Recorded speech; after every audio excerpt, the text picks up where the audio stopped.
First and foremost, I just want to say I'm so grateful to be here in this room full of good-looking people. And secondly, introduce myself. I am Sam, and I am my ancestors' wildest dreams.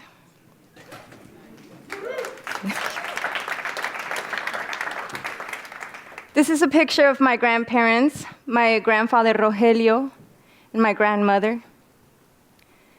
His hands were hands of braceros who used to come in the 60s to the US to pick vegetables, to work in the fields for pennies, and be sent back home to Mexico, where his kids, my father and his 9 siblings, didn't have shoes. And he would be sent over to the US to pick vegetables and produce for people, and then be sent back home. I come from another grandmother and grandfather who were candy makers, dulceros, in Mexico City, where I remember the sweet smell of sugar, where I remember the sweet smell of sweet potatoes, and I would see them outside selling candy in the streets. A trade that my father would pick up, a 100-year tradition. My father would go on and have dreams of making candy, Mexican candy, the candy that you ate last night. And this is me before I was anybody's wildest dream. This is me, a little brown girl. This was a couple years before my family would uproot my home of Mexico City and leave and never come back. I remember it like it was yesterday. I was 6 years old, 2 years before my 7th birthday. I remember saying goodbye to my grandparents, who you just saw. I remember having a dinner and having to say goodbye, kissing them, hugging them, and saying goodbyes, and I did not understand why we were saying goodbye. That would be the last time that I would ever see my grandparents alive. The next thing I remember is running through the desert with my family, with my father and my mother holding my baby sister in one arm and my father holding my hand. I remember running and not knowing why. I remember that my dad's sombrero flew off, and I remember it was his favorite one, so I remember trying to run back to get it. But he tugged at me and told me that we only look forward. The next thing I know, we are in Arizona, the weird immigrant family who has their children wearing wedding dresses in the front porch, cooking goats in a hole outside, goats that I became friends with and then wondered where they went. I remember the culture shock of arriving in a new country, not knowing the language, not having any friends, not having family, not understanding what people were speaking, and not understanding what I was doing here. There were many times where I was angry at my parents for taking me away from the only place that I knew, away from the sugar smell, away from my grandparents.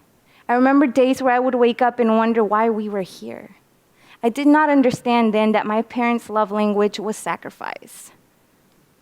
If you come from an immigrant family, you know that immigrant parents are tough, and they're strong, chest out, chin up, all the time. Their love language is sacrifice and hard work. This is my dad outside. He was so proud. When we arrived to America, we shared a home with other immigrant families. It was not comfortable. My parents were working all the time. My mother at a laundromat, my father in a kitchen. All day long, I hardly saw my parents. And I remember how proud my dad was when he finally was able to get us our own home. We were so desperate for a place of our own that my father found a house that had a small shed in the back. The bathroom was incomplete, so we would all have to go outside, and in that pool, I thought it was so cool to have a pool. We would have to shower in that pool because our shower was incomplete. But my father's desperation for us to have our own place was so big that he knew that this place would be a place that we could grow in and that we could have space to ourselves and where he could make his candy. This is my father. All of us had to work every summer. There was no Disneyland for us. There was no, like summer vacation. We were all helping my dad make candy in the shed. He was tough. But I understand now that his love language was sacrifice. That's me over here in the corner. I don't know what I'm doing, eating an apple. In our lunch breaks, because we got small breaks, I would be out there peeling sweet potatoes, helping my dad make candy. But in our lunch breaks, me and my sister would swing from this tree in milk crate boxes, empty milk crate boxes, and we would swing and have fun. I remember that that's when I realized how creative I was. Because if I could make a swing out of a crate box, I could do anything. School was really challenging because I didn't understand the language. I didn't have friends. I didn't feel like I fit in with anybody. I had so many challenges, and I remember there was a teacher that really believed in me. And she encouraged me, because on the days that I would show up to school afraid and uncertain, and they would try to put me in special classes because they thought I just wasn't smart enough, I just didn't understand the language. But I remember this teacher believed in me. And that's when I really became addicted to proving people wrong and to showing people who the hell I was. And so I won the spelling bee eventually. And I showed everybody. I may not speak English that well, but I could write it really well. That really is when my addiction to proving people wrong began. I remember just like excelling in school when this teacher took me under her wing and how much she believed in me and how much that meant to me, because I knew how hard my parents worked. And I knew that when I went home, I didn't always have the encouragement or the support because neither of my parents got an education past the 6th grade. And when I was invited to speak at this conference and I heard it was about well-being, I had a lot of challenges thinking about what to speak about. But well-being is a privilege. And it's something that we don't always have to think about. I never even thought about well-being. I remember when high school came around, that's when things got really challenging. That's when I got really, really, really sad, because that's when I realized what being undocumented meant. It meant that I had to keep this secret from everybody.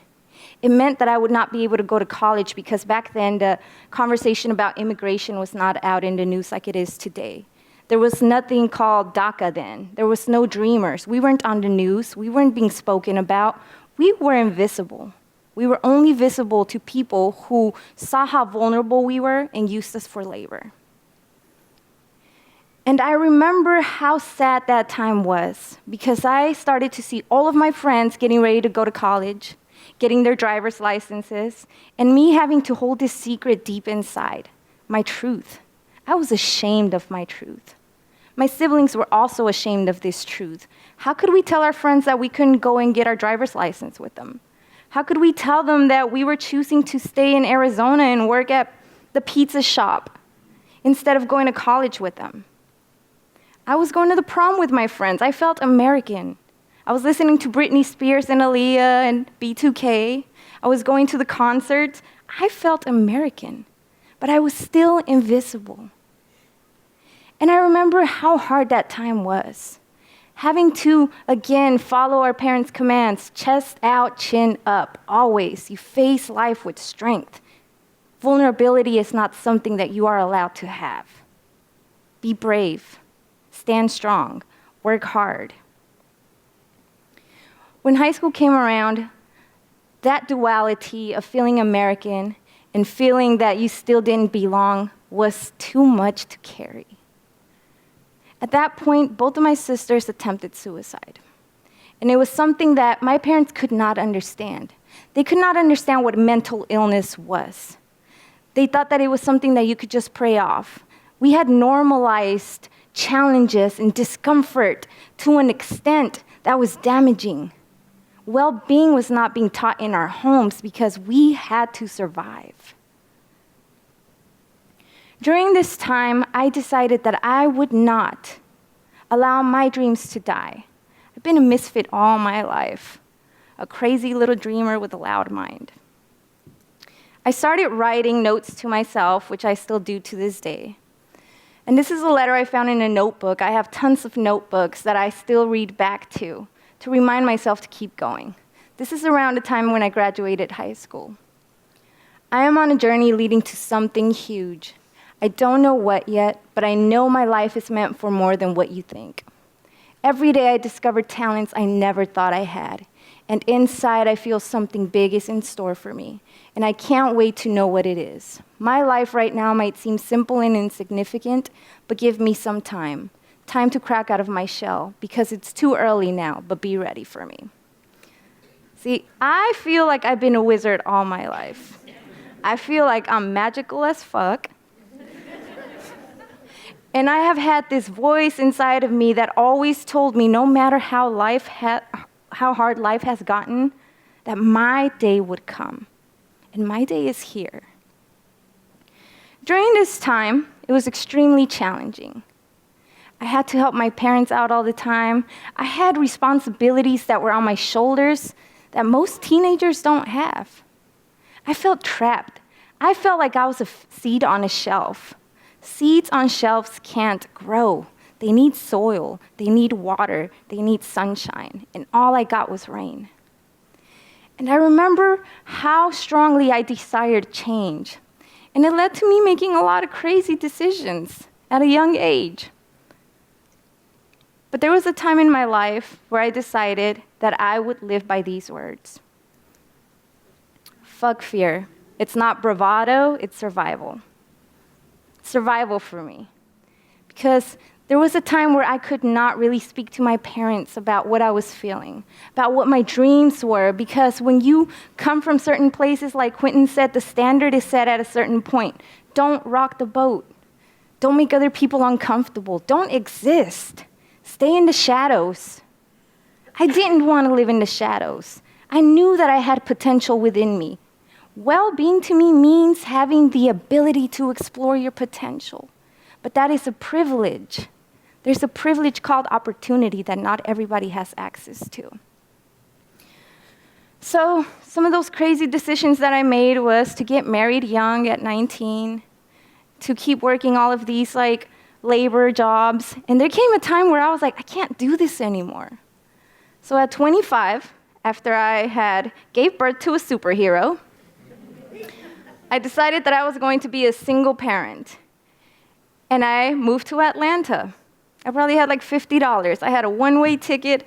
I said, this is the day where I really, really fuck fear and I take control of my life. I remember the day I had to tell my Latino dad that I was going to get a divorce. Have you ever felt so bad for disappointing somebody? Like you let them down and you just can't even look at them? You feel horrible? My dad was so upset with me. He looked at me like I had just gave him the greatest disappointment of his life. And that hurt. But it was also really fucking liberating. Because at this point, I knew that I was in control of my life. Undocumented or not, invisible or not, I was going to tap into my potential. And I was committed to that. So me and my superhero moved to Atlanta. I won't go into that story too much into detail, because that's a whole different hour. But these were very, very challenging times, if you can imagine. I would work at night passing out flyers for parties. During the day, I would work at a restaurant. I would take my son to work with me for the dinner shift. They would allow him to sit in the utility closet while I worked dinner shift. But I felt like I was onto something. I felt like something had me in this city. I remember when I made this decision to be on my own and leave my family behind and leave expectations behind and step out of the shadows, I felt like I was riding on the wings of something bigger than myself. So me and my superhero, he refused to take his masks off. He would walk around the city of Atlanta. We would ride the bus. We would ride the trains and go to all kind of places. And he refused to take his superhero costumes off. He would pretend like he could protect me from anything and everything, and I believed that he could. Those were some of the most beautiful and challenging times of my life when I was out there facing the world on my own. But they were also the years that helped me bloom so much. They were the days that helped me realize how capable I was of blooming. I was in fertile ground now. I remember seeing buildings and thinking, oh my God, these buildings are saying to me, rise above me or get the fuck out of the way. And I was committed to proving everything and everyone wrong, not through my words, but through my actions. I like to take action. Those years were beautiful, but the years after that were even more beautiful. There was a lot of things that happened in between those times, but they led to me actually finding entrepreneurship and finding a mentor who believed in me.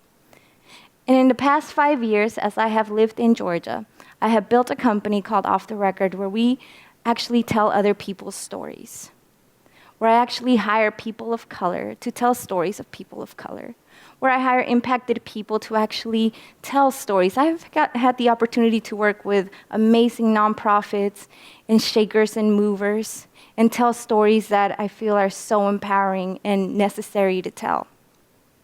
But some of the things that I'm most proud of are how I have been able to use my voice to give a voice to other people. DACA came into my life 4 years ago. And for some of you who are not familiar with the program, Obama put DACA in place, Deferred Action for Childhood Arrivals. And it allowed people like myself to go through a process where we would become visible.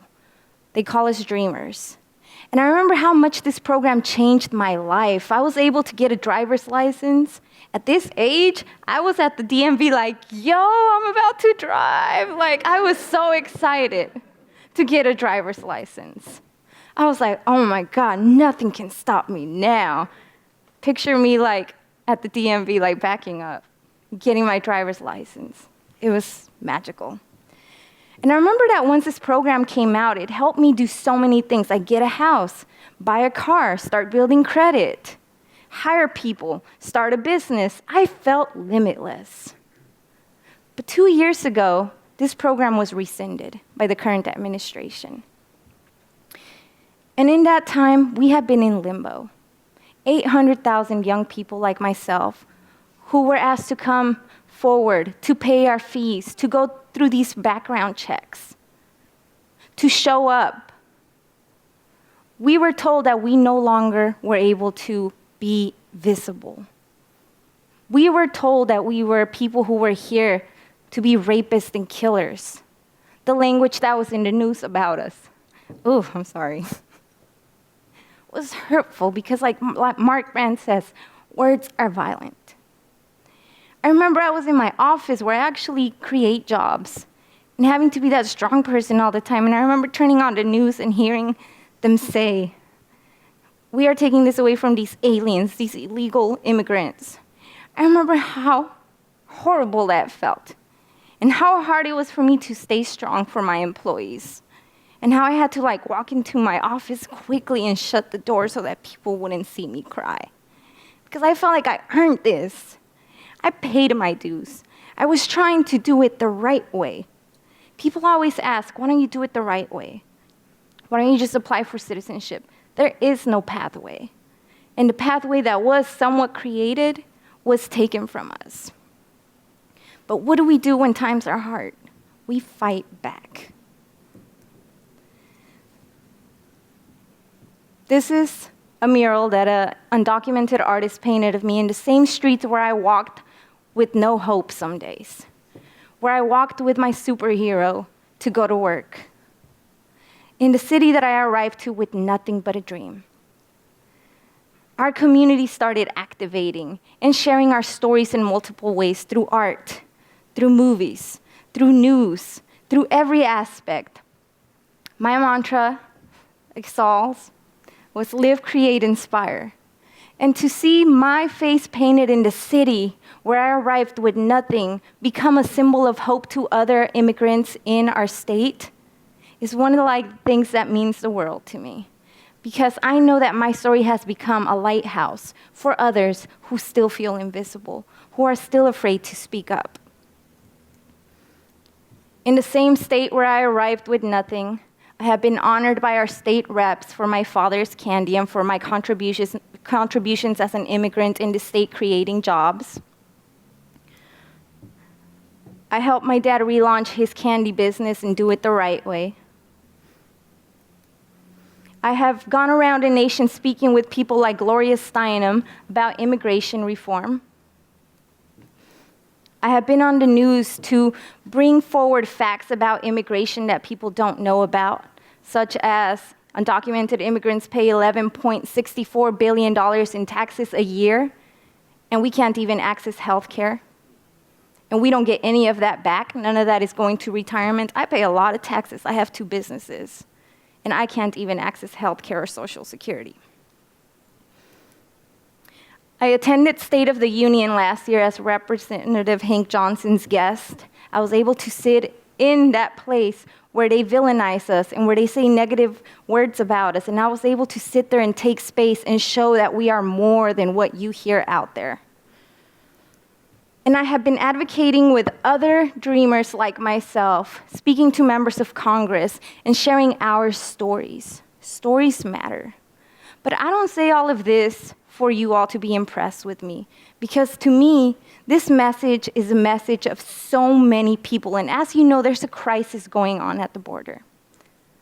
And there's kids who are being separated from their families.